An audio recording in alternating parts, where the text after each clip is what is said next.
Bonjour à tous, dans la vidéo d'aujourd'hui, on va aborder le sommeil. Alors pourquoi ce thème? Eh bien parce que je me suis rendu compte qu'au fur et à mesure de mes consultations, eh bien les personnes me disaient qu'elles avaient du mal à trouver le sommeil, qu'elles avaient du mal à s'endormir. Et la plupart du temps, ce que les personnes me disent, ce qui les empêche en fait de pouvoir trouver le sommeil et de s'endormir, eh bien c'est tout un flot de pensées. En fait, elles sont envahies par des pensées qui les empêchent de se relaxer et donc de dormir. Alors parfois, toutes ces pensées peuvent avoir un point commun et se ressembler quelque peu. Et très souvent, ces pensées sont liées à nos préoccupations quotidiennes d'adultes. Et parfois, au contraire, ces pensées peuvent être très différentes les unes des autres.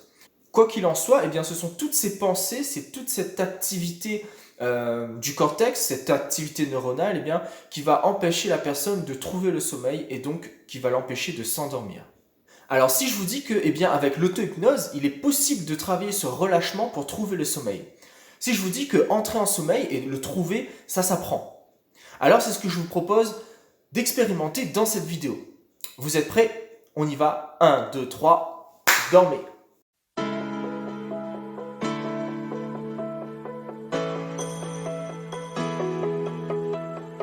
Alors avant de commencer, on va juste faire un petit point théorique.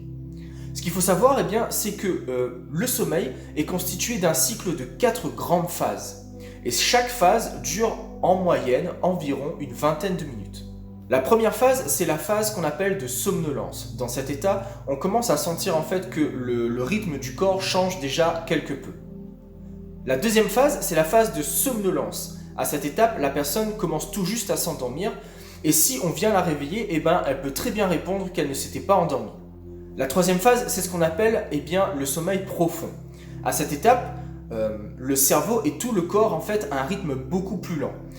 C'est pendant cette phase où en fait l'énergie du corps va être la plus basse.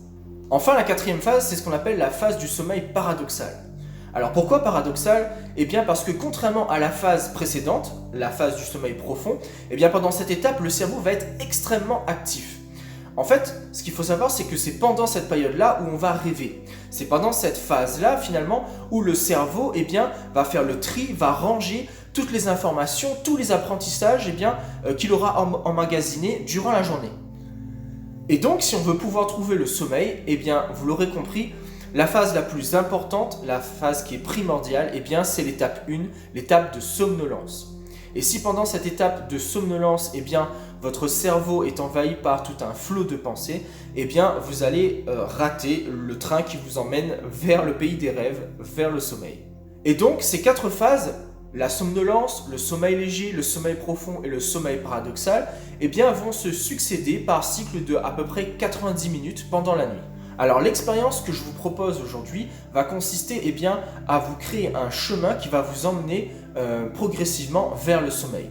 L'idée c'est de focaliser votre attention sur les ressentis de votre corps au lieu de focaliser cette attention sur les pensées qui traversent votre esprit. Et plus vous allez emprunter ce chemin, c'est-à-dire que plus vous allez répéter cette expérience, et plus ce sera facile pour vous de trouver le sommeil. Alors ce chemin, ça va être un chemin en forme de spirale, voilà, qui va partir de l'extérieur et qui va au fur et à mesure se rapprocher comme ça du centre, donc avec des cercles concentriques, voilà. Et en fait, à chaque tour que vous allez faire, va vous rapprocher un peu plus du centre qui va être le sommeil. Alors pour faire cette expérience, je vous conseille de vous installer confortablement et si jamais ce n'est pas le moment pour vous de dormir, de programmer quand même un réveil parce qu'on ne sait jamais. Alors tout d'abord, je vais vous demander d'évaluer sur une échelle de 1 à 10 où 10 serait en fait un état on va dire très agité et 1 un état très relâché finalement, un état qui se rapprocherait en fait de la porte d'entrée du sommeil, d'évaluer où est-ce que vous êtes sur cette échelle. Où est-ce que vous vous situez entre 10 et 1 sur cette échelle? Alors pourquoi c'est important de le faire? Ça vous servira en fait de référence pour savoir en fait où est-ce que vous partez, pour savoir au fur et à mesure de l'expérience où est-ce que vous en êtes. Alors la première étape, on va s'intéresser aux sensations. Demandez-vous comment est-ce que vous vous sentez généralement quand vous êtes sur le point de vous endormir. Pour vous aider, rappelez-vous d'un souvenir où vous étiez un petit peu endormi et laissez venir à vous les sensations. Quelles sont les sensations que vous aviez à ce moment-là? Et ces sensations, finalement, sont très personnelles et changent d'une personne à une autre.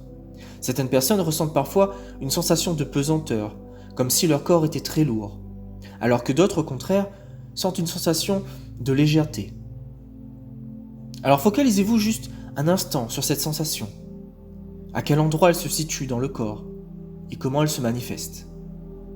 La deuxième étape, on va s'intéresser aux images. Alors quand vous pensez au sommeil, à cette idée de vous en train de dormir, quelle image vient naturellement à vous? Qu'est-ce que vous voyez? Quelles sont les couleurs qui apparaissent? Est-ce que ce sont des couleurs plutôt chaudes ou au contraire des couleurs plutôt froides? Est-ce que ces couleurs sont plutôt lumineuses et vives ou au contraire ce sont des couleurs assez douces? Personnellement, moi, l'image que j'associe au sommeil, c'est une image aux couleurs assez douces. Vous savez, comme un coucher de soleil, avec tout un mélange de couleurs assez rose, orange. Quelque chose de très doux, comme le soleil qui se couche. En tout cas, moi, c'est l'image qui me vient à l'esprit. Et pour d'autres, ça peut être des images tout à fait différentes. Et juste vous concentrer sur l'image qui vient à vous. Pour cela, il n'y a pas besoin d'effort à faire. Laissez juste l'image venir à vous, apparaître, et juste la regarder. Voilà, comme ça. Exactement. Alors essayez vraiment de répondre à ces questions.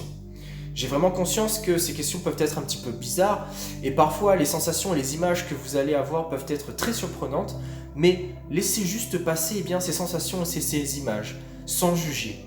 L'idée c'est juste d'être curieux, curieux de savoir ce que vous allez ressentir et ce que vous allez voir à ce moment-là. Et enfin, la troisième étape, on va s'intéresser cette fois-ci au son, à la sonorité. Alors quand vous pensez au sommeil, que vous êtes peut-être dans ce souvenir où vous vous rappelez que vous étiez un petit peu endormi, quels sont les sons qui viennent à vous? Si vous deviez associer un son au sommeil, quel serait ce son pour vous? Pour moi, le son que j'associe souvent au sommeil, c'est un bruit assez blanc. Un bruit qui ressemble beaucoup à un bruit que fait la pluie. Ce bruit m'aide beaucoup, il m'apaise, il me relaxe. Mais vous, peut-être que ça peut être un bruit totalement différent.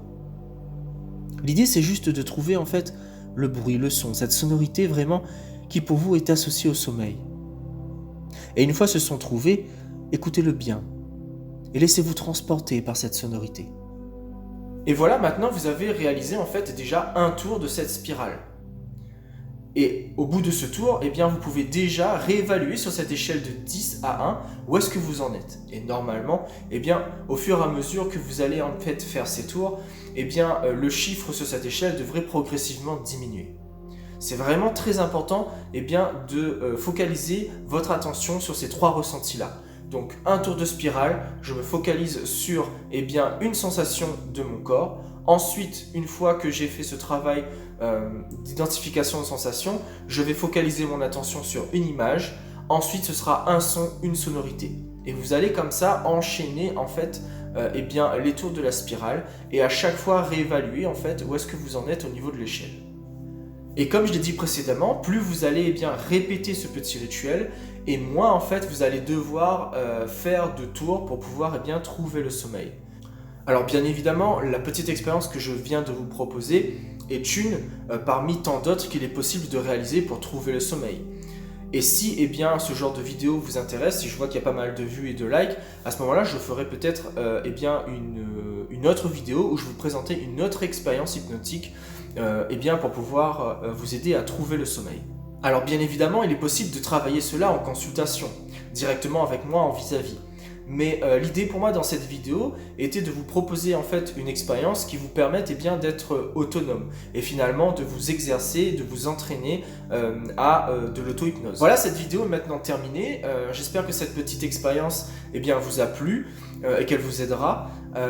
N'hésitez pas à répéter cette expérience, ce petit rituel. Plus vous allez le répéter et plus ce sera facile pour vous de vous relâcher et d'atteindre justement cet état de somnolence qui va vous permettre de trouver finalement le sommeil. Si vous avez aimé la vidéo, pensez à mettre un petit pouce en l'air, à liker, à partager et à vous abonner. Je vous laisse, je vous embrasse, prenez soin de vous, prenez soin de vos proches, prenez ce qui est bon pour vous et juste bon pour vous. Naartroef.